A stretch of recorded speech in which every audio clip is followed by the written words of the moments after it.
Hi, today I am talk about attention mechanism.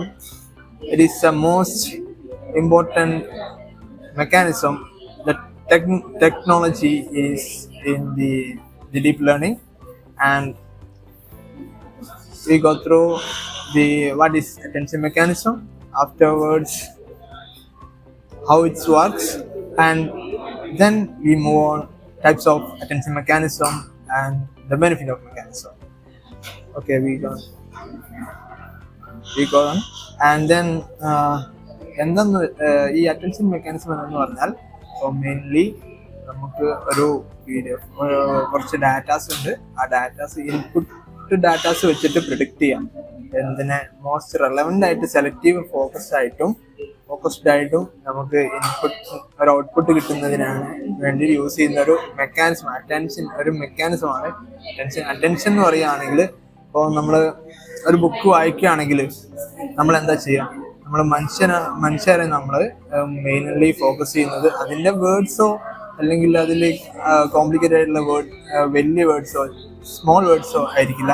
നമ്മൾ മെയിനായിട്ട് focus ചെയ്യുക അതിലുള്ള കൺസെപ്റ്റ് മനസ്സിലാക്കാനാണ്. അതുപോലെ തന്നെയാണ് ഈ അറ്റൻഷൻ മെക്കാനിസം എന്ന് പറഞ്ഞാൽ. ഇപ്പോൾ മെഷീന് അതിലുള്ള main matter of the context understand ചെയ്യുന്ന ഒരു മെക്കാനിസം ആണ് അറ്റൻഷൻ മെക്കാനിസം എന്ന് പറഞ്ഞാൽ. അപ്പോൾ ഇതെങ്ങനെ വർക്ക് ചെയ്യുന്ന പറഞ്ഞാൽ ത്രൂ മോർ പ്രോസസ്സിലൂടെയാണ് നമ്മൾ ഇത് വർക്ക് ചെയ്യുക. Mainly the process of mechanism is like the with query and key values often compared to the human prioritize informations. Okay, and input encoding. Firstly, the input encoding. Mainly, we want to input data, like using the vector representation called embedding. That's embedding. Okay, then the second step is the query and key and value. Query is mainly focused on what the question we have, and we asking some questions based on something like so it is query, and that denoted by the capital Q, and then we move on the key. Key is a label or identifier.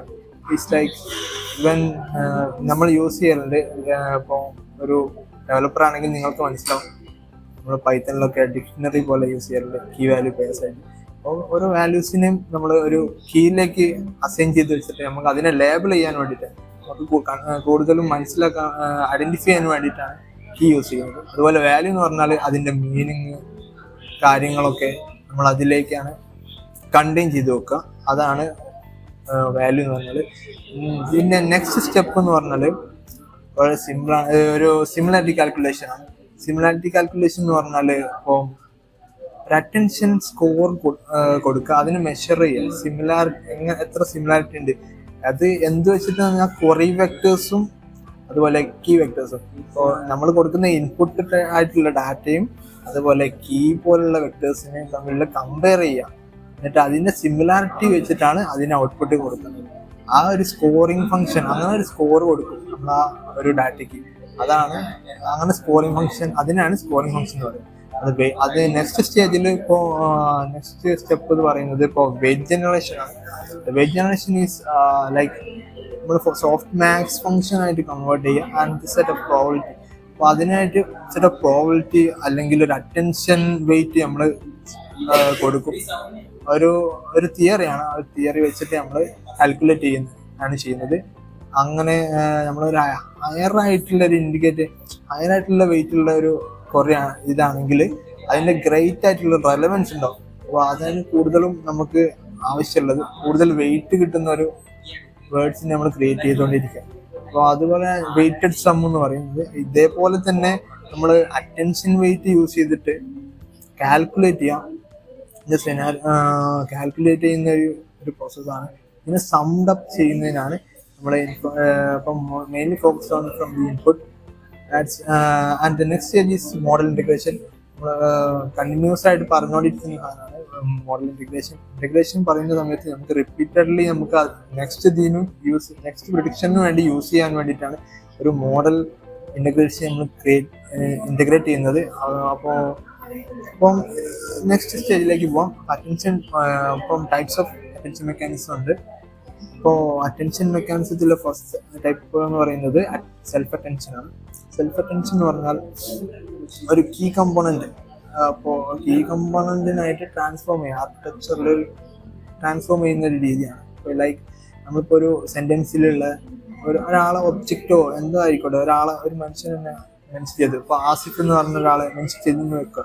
അപ്പോൾ അതിന് next സ്റ്റേജിൽ അയാളെ recognise ചെയ്യാൻ വേണ്ടിയിട്ട് നമ്മൾ his എന്ന് പറഞ്ഞുള്ള ഓരോ ചെറിയ ചെറിയ വേർഡ്സ് നമ്മൾ യൂസ് ചെയ്യും. അത് മനസ്സിലാക്കാൻ വേണ്ടി, അത് മെഷീൻ മനസ്സിലാക്കാനുള്ള ഒരു മെക്കാനിസമാണ് സെൽഫ് അറ്റൻഷൻ മെക്കാനിസം എന്ന് പറയുന്നത്. അതേപോലെ തന്നെ നെക്സ്റ്റ് ടൈപ്പിലുള്ള ഒരു മെക്കാനിസമാണ് മൾട്ടി ഹെഡ് അറ്റൻഷൻ എന്ന് പറയുന്നത്. മൾട്ടി ഹെഡ് അറ്റൻഷൻ എന്ന് പറഞ്ഞാൽ ഇത് same as self attention.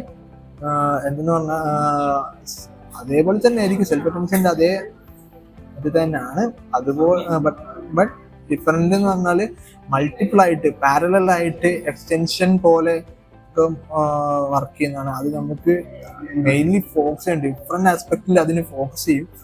At once ഒറ്റ സമയത്ത് തന്നെ ഡിഫറെൻ്റ് ആസ്പെക്റ്റിൽ ഫോക്കസ് ചെയ്യും. ആൻഡ് മോർ റിച്ചർ ആയിട്ടുള്ള ഔട്ട്പുട്ട് കിട്ടാനും അതിനെ നോൺസ്റ്റ് ആയിട്ടുള്ള അണ്ടർസ്റ്റാൻഡിങ് കിട്ടാനും നമുക്ക് ചാൻസ് ഉണ്ട്. അതാണ് മെയിനായിട്ട് നമ്മൾ മൾട്ടി ഹെഡ് അറ്റൻഷൻ യൂസ് ചെയ്തിട്ട് ചെയ്യുന്നത്.